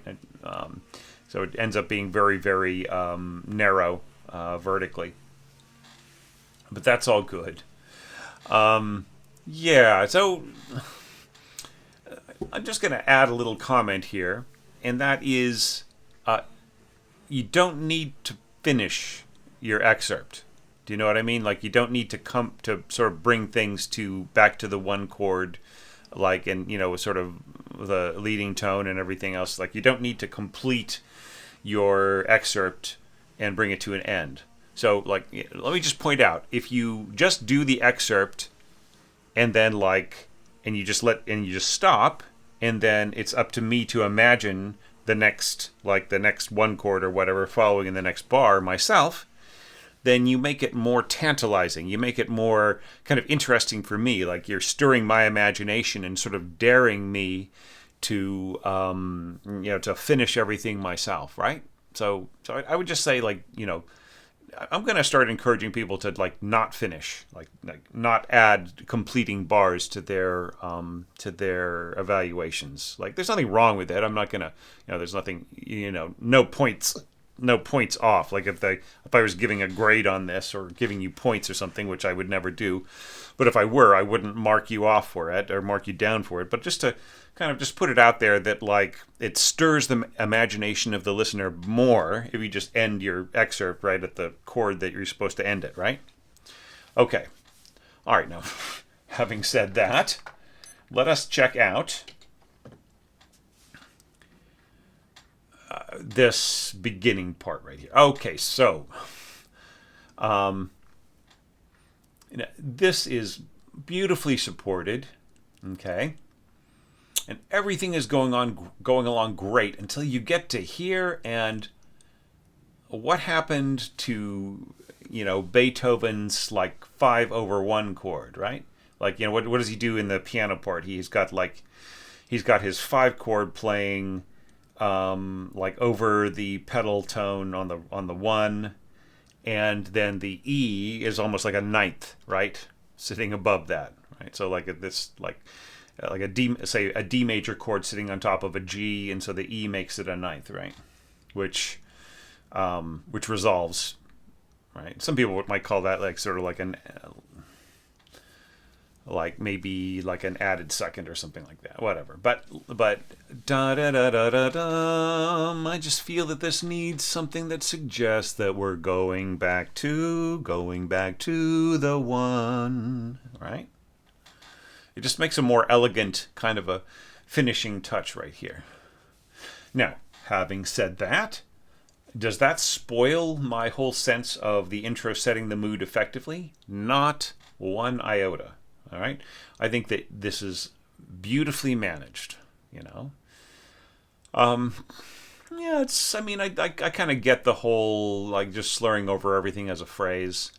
I mean, I almost feel like you could do this, slur this, da, and then slur again, da, then another tongue, ta. Let me put a fermata there. And then tongue again, ta, right? I think that would work. Or ta ta.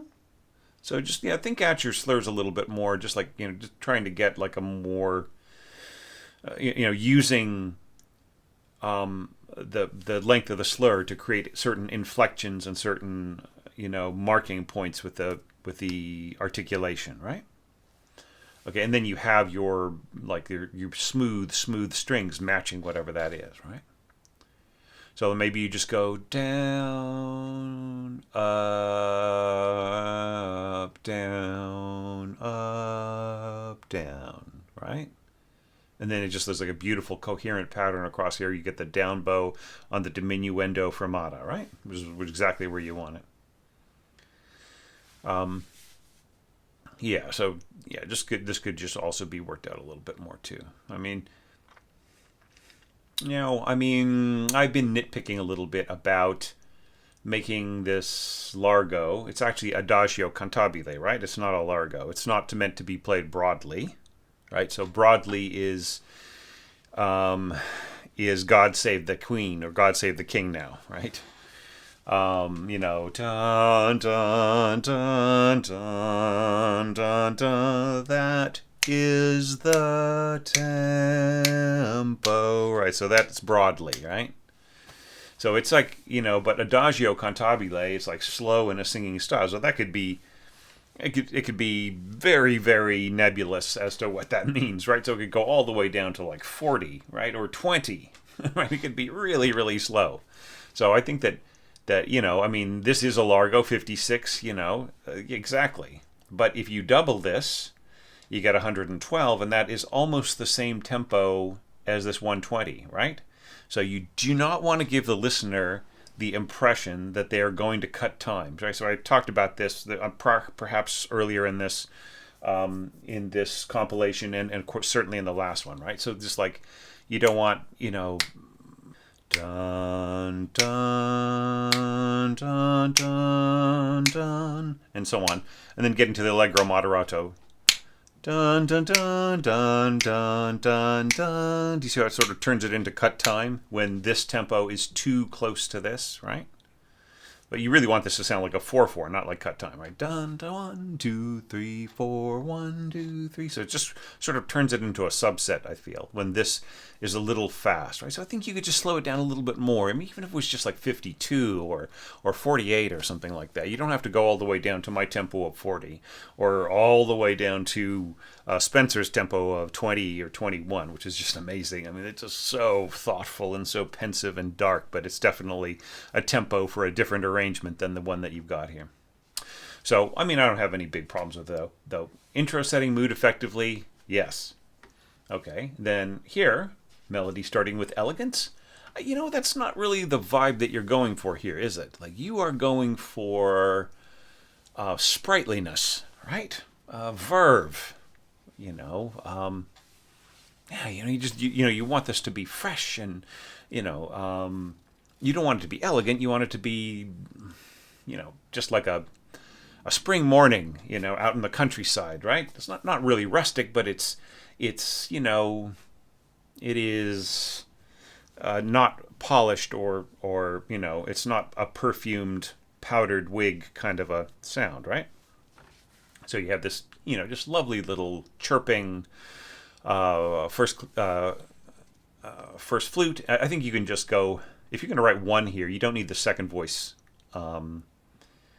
rest to tell us that this is the first voice, right? Just one. Bum ba bum bum bum bum bum.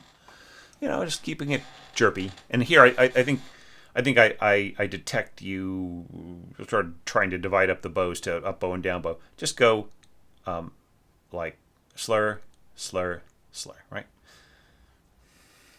So down, up, down, right?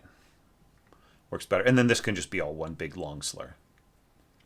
Yeah, and this is lovely. It's just really, really nicely done with these repeating notes in here. You might want to go like mezzo staccato with this, like that would be like all staccatos with just grouped together with slurs, right?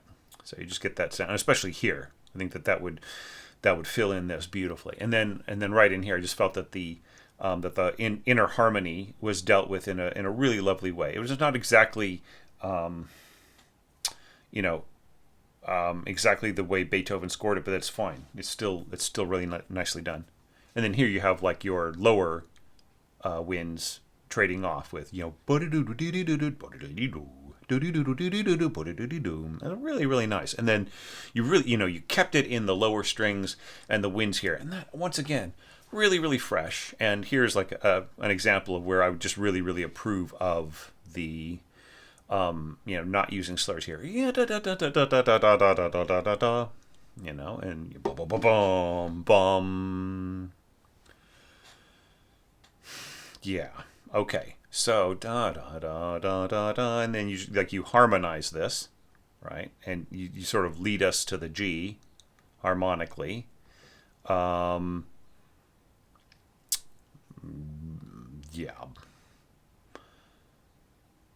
I kind of still sort of miss I miss the C in here, like the dominant seventh, but you sort of cheat a little, and it's cheating in a very cool way. So here it's not bothering me that much. It's not poking up its ugly head, you know what I'm saying? It's actually a pretty cool way of doing it. And this is nice. Dun dun dun dun dun. And some people like thinking about this and in the context might like do like a classical trill starting on the note above, dun dun dun dun dun, right? Rather than dun dun dun dun dun dun dun dun. And this is so lovely in here, these triplets. Da, da, da, da, da, da, da, da, da, da. So if I were just to go back and look at my criteria again and judge this and say, natural flow, it's less of a flow and it's more of a motor, right? And I think that's a perfect substitution. Expanding without clogging up, yes. Natural transition to octaves, well, I mean, you kind of have already established that before, just like the previous piece. So yeah, so it's all good. And then here, contrast with theme, contrast between lines. It's all done really, really well. Harmonic support needed? Not at all, right? Okay, and then here, emphatic color of line, absolutely. Harmonic density setting in, but you had your own little solution to that, and then you go forte, and then you do this diminuendo to piano, right? So because of the way this is set up, I almost feel like it would be, the solution to this, to setting it up, adding a little bit of harmony in here, having that dominant seventh, C in there and everything else to help you resolve on the one chord here. I think a lot of that might just get in the way, right? It's kind of better to just sort of let your winds go wild here. Okay, and then, bum, ba, da, da, da, winds and strings, both in staccato. Everything's going great. It's working great. And then this is so cool right in here. So, like, contrast, texture, and dynamics, it's like kind of not needed. Like, what you do is you have this variation of strength. The pushing and then letting off and ending with this just downbeat here on the one. I think that all works really great. It's just like that just makes, like, sometimes you can just add one little detail here, like the triplets. People might be wondering, like, well, why did Yvonne leave out the 3? Because it's obvious, right? If you have this rhythm here, here he's spelt it out exactly what this means, right? And then this is spelling out, the 3 is spelling out exactly what this means. And, you should know if you see this abbreviation, you don't even need, like, the triplet thing, but you should use it, right? Just at least at first. Some people might do an entire bar, Yvonne. I would actually recommend, like, especially if you're working with a community, like community orchestra, student orchestra, semi-pro and so on. Just have a whole bar of this, and then, like, the next one will just be obvious to the player, right?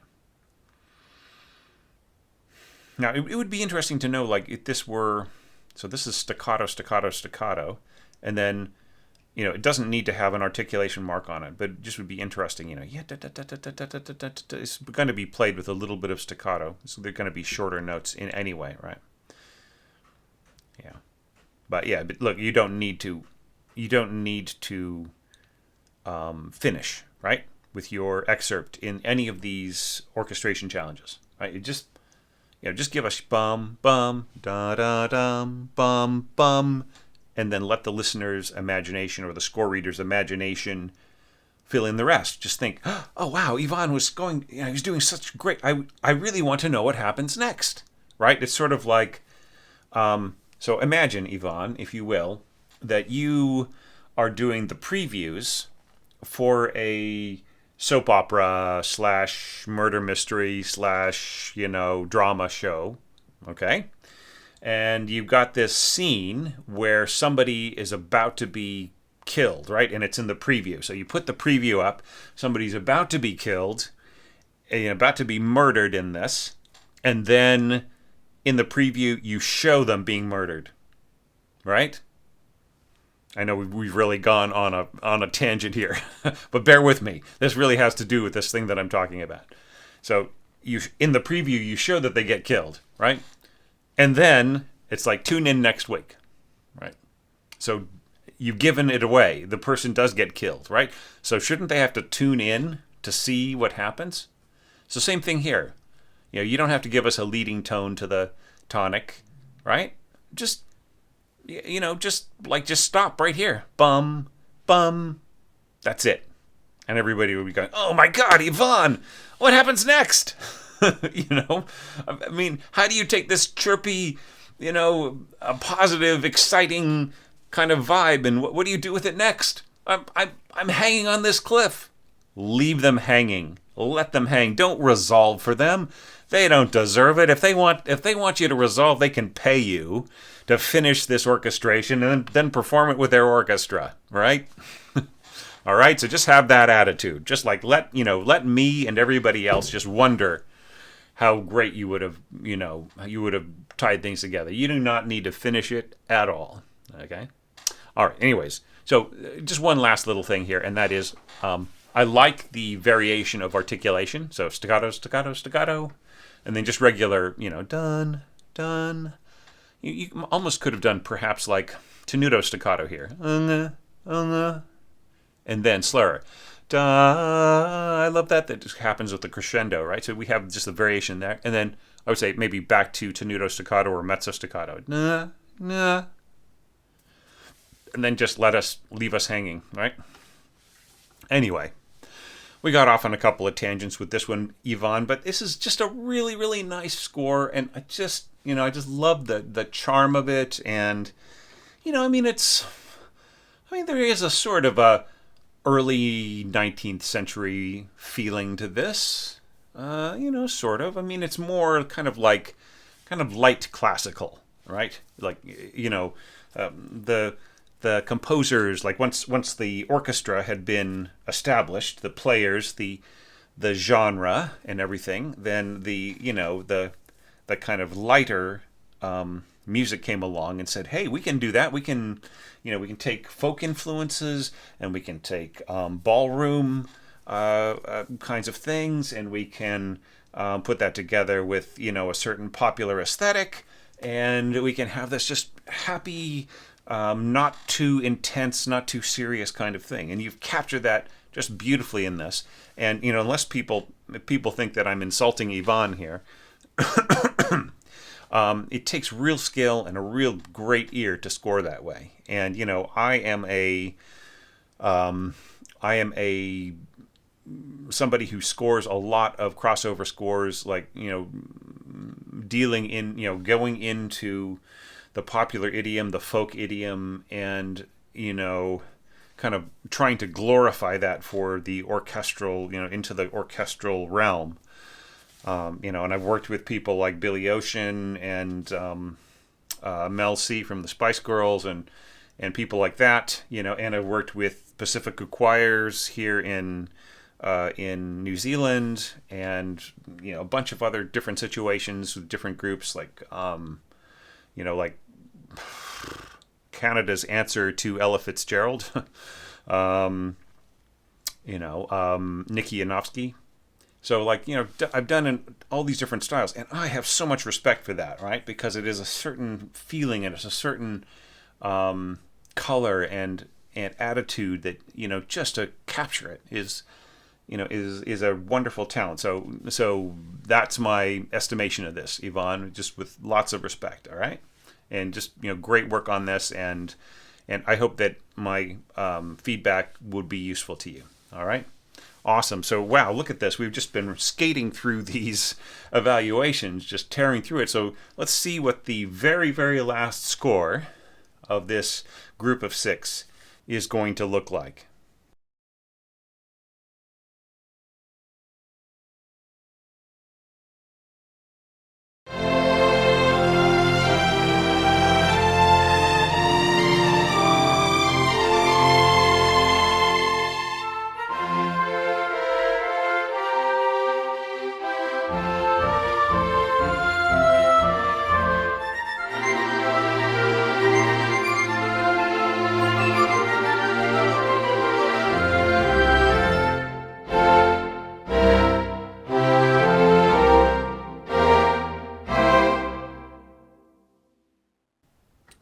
So we are finishing with Neil. We started with Niels, and here we are ending with a Neil.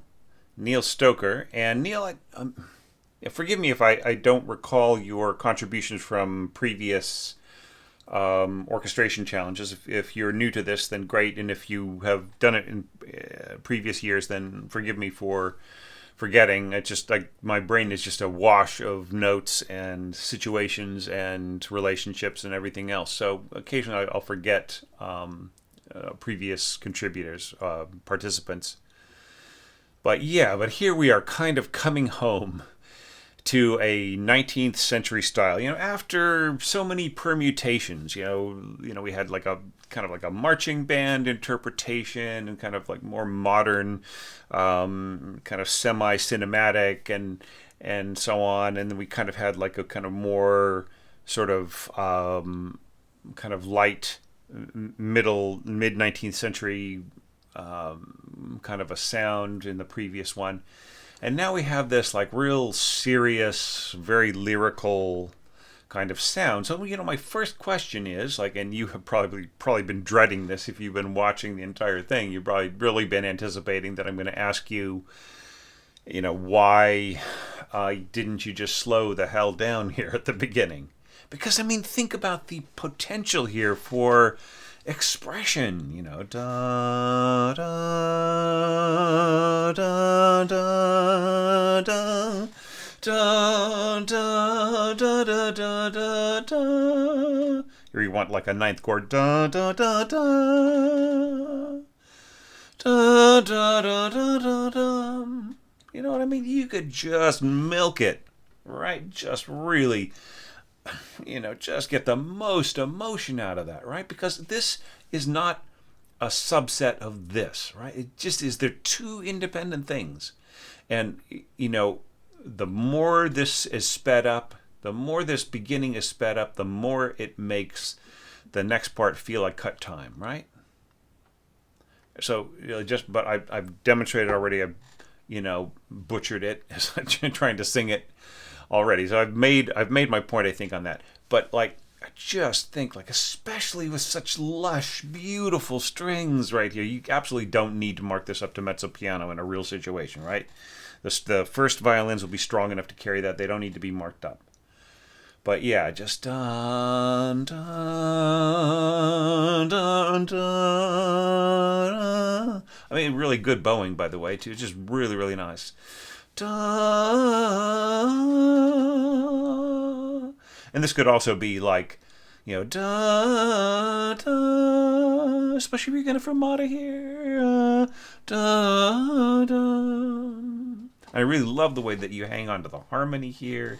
I like the little harmonization. Just really, really nicely done. And the horns right in here, like you really are trying to like write a lovely natural horn part, right? Just great. Okay, you absolutely could go slur, right? But still, nice. And you're gonna get like a half stop B in there, but it doesn't matter because you've got the cushioning here of the harmony in the other parts, and divisi double basses and those octaves, and it's just really beautiful and lush. So there's just like zero need for you to go 60 beats per minute here, right? Adagio cantabile, like you're like, cantabile it says more about this than the adagio does, right? Because you want to do it in a singing style. You don't want to go, hey, I'm doing this, I'm going to get it over with, I got to get to the next part, right?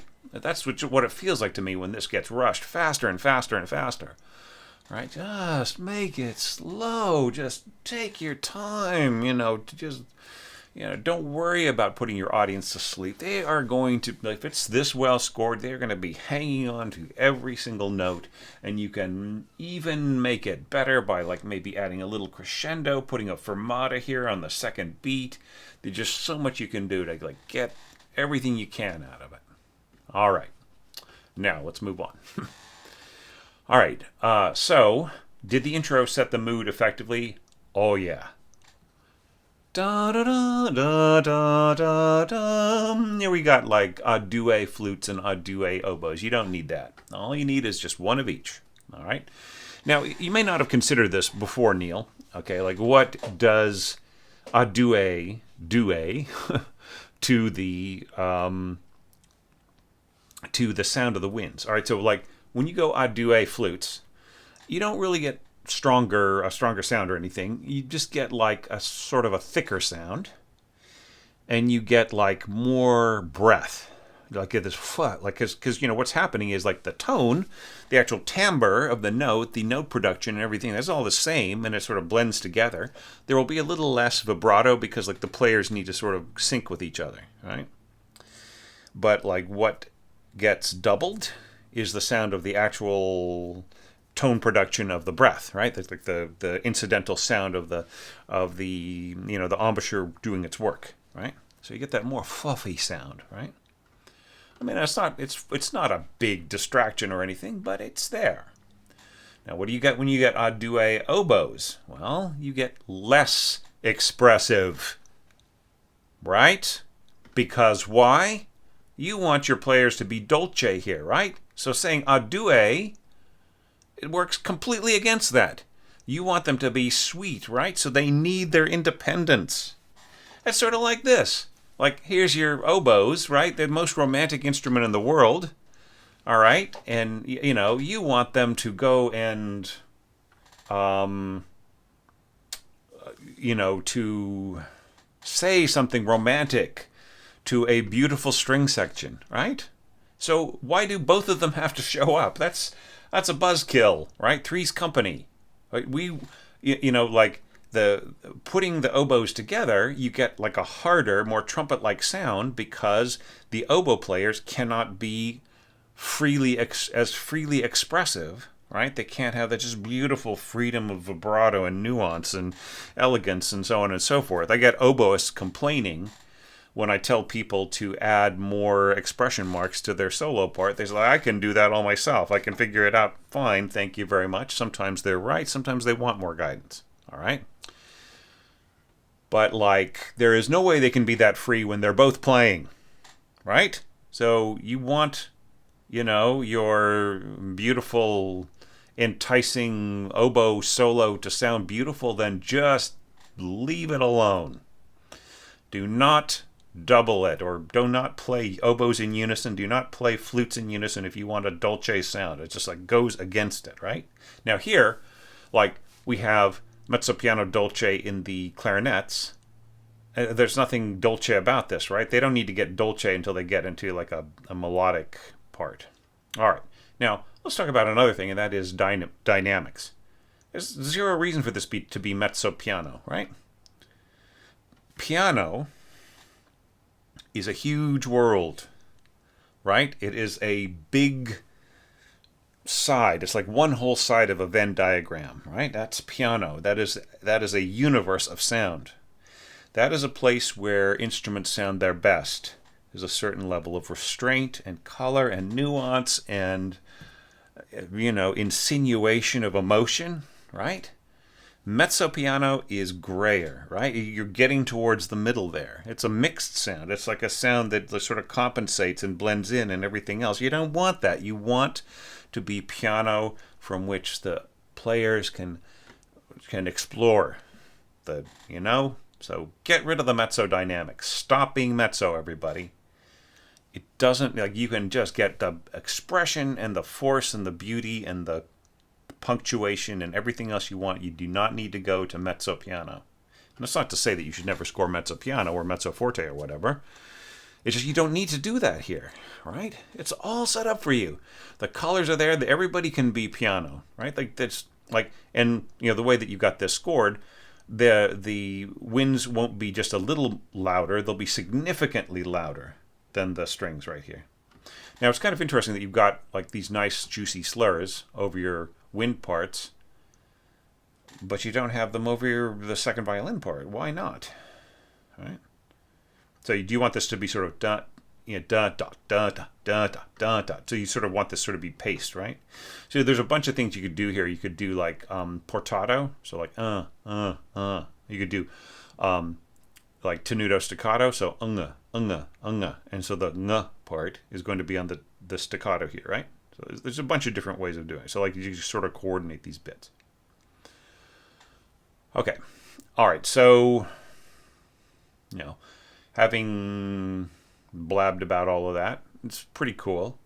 Now, here we get to leggermente. Right? Once again, piano. What's the point? What's the point of the mezzo? You don't need the... It's all fine. It's unnecessary. Piano. You might want to mark staccato, just like you give people like the license to be more precise, more pointy, right?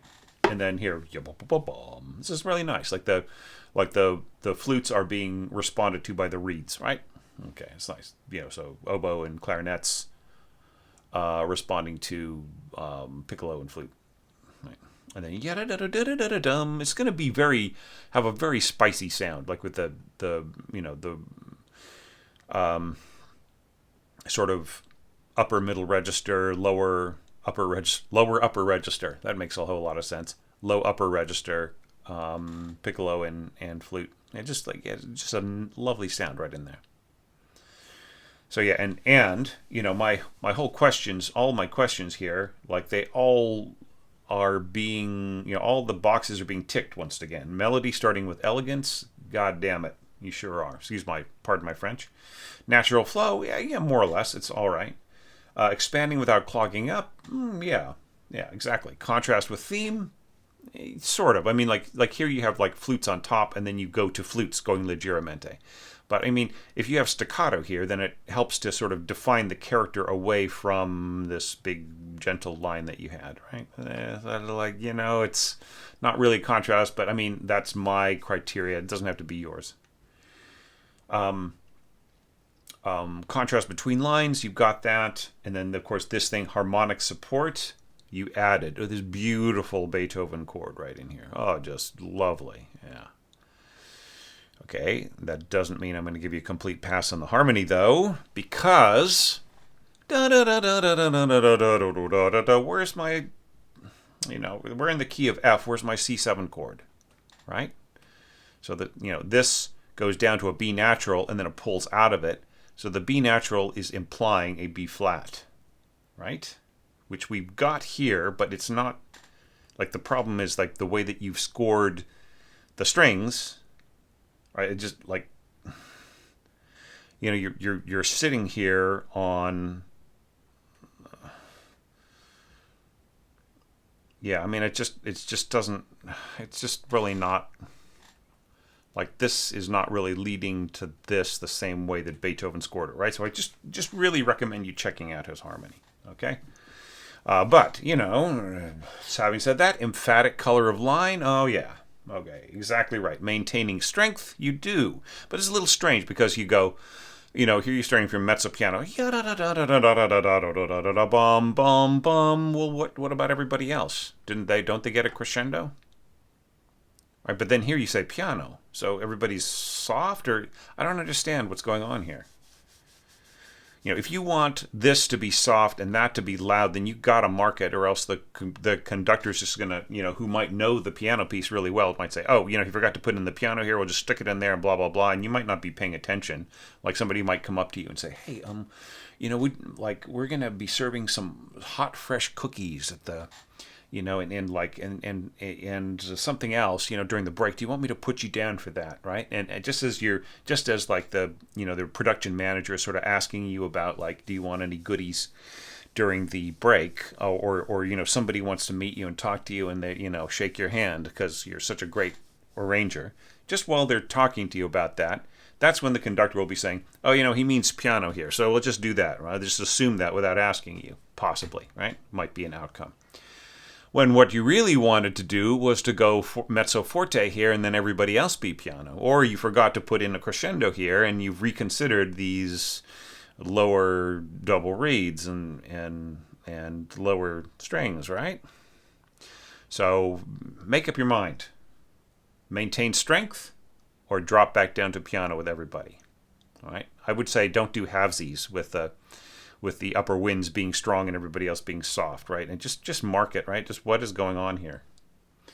I would say maintaining strength is really nice, and that way you can just push with everything, right? And then just correct the harmony here, or clarify it.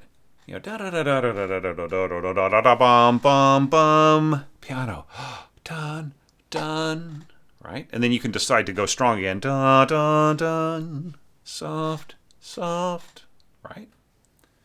And actually, when you just like, if you're just listening to what, like, don't even listen to the way that the dynamics are managed, say by Spencer Myer or another pianist, but the actual effect of the way the phrasing works almost implies that there's more strength. Anyway, right? So, sometimes it's just a really subtle thing that makes things seem, just the line can seem clearer because of the way that it's played, and the pianist has not actually done much of a crescendo at all, right? But it just sounds louder, feels louder, feels stronger. Okay, and then like I think that some kind of contrast with texture and dynamics are in order here. But I mean, I love the way that you've scored this, except for one thing. Okay, and you're probably already thinking about it. You're probably thinking, oh, geez, I mean, if he's sticking to the C7th here and sort of the Beethoven scoring, he's going to ding me for not having a G minor 6/3 chord here, and indeed, yeah, this is the wrong harmony, right? So I mean, I think you just stick to Beethoven's plan here, because that's what sets up the, it's sort of like going to this C7 chord here just spoils, like, it's like, I mean, it's already, that chord is already a part of what's going on in other places in here. So like you kind of, it's sort of a preview of a chord that is already getting used somewhere else. So why bother, right? So if you use that G minor 6/3 chord, it's something that is not being used anywhere else, right? So it's a really good setup to, going forward to the, to C major and so on, C major, F major, C7th. So watch out about changing Beethoven's harmony around. I mean, there are ways of kind of expanding it and building on it, but I would say like changing the fundamentals of it, just really watch out, right? Because it doesn't necessarily make the score stronger, right? Although who am I to say that? Having said that, then like the next entry that I look at will do that, will do exactly that, and sound incredibly strong because the context of everything else is different. But I would say in this context of like being truer to the original voice of Beethoven and that period and everything else, you're better advised to, to kind of use some of his stuff, right? And especially like performance practice of playing this intro just lusciously slow, right? So things like that. So really great, strong entry, Neil, and a fantastic way to bring this compilation of 6 unusually original and refreshing entries to a close. And we got more coming, as I've been evaluating these a little bit ahead of time, ahead of the release after the 2nd of September. I've been looking at all these new scores coming in, and just like every one of them has got a different idea about something and some different cool variation on the general feeling of the piece. And it's just all so intriguing and so fascinating, and all these great ideas that I just never even thought of, right? That's the thing that's so enticing to me, and seeing growth just by leaps and bounds in some orchestrators that I have given advice to before, and then seeing like new people coming into the challenge with new ideas and really great outlooks and really great a great feeling for the period, or just a wonderful sense of originality applied to it. It's all so exciting. So thank you to all the people who participated in this particular compilation, and all the people who sent me website subscriber entries, and my Patreon crowd for supporting this and making it all possible, and to my community who's really supported me recently and for the most part kept things cool and made it possible for me to focus a lot of emotional energy and strength on this. That is hugely appreciated.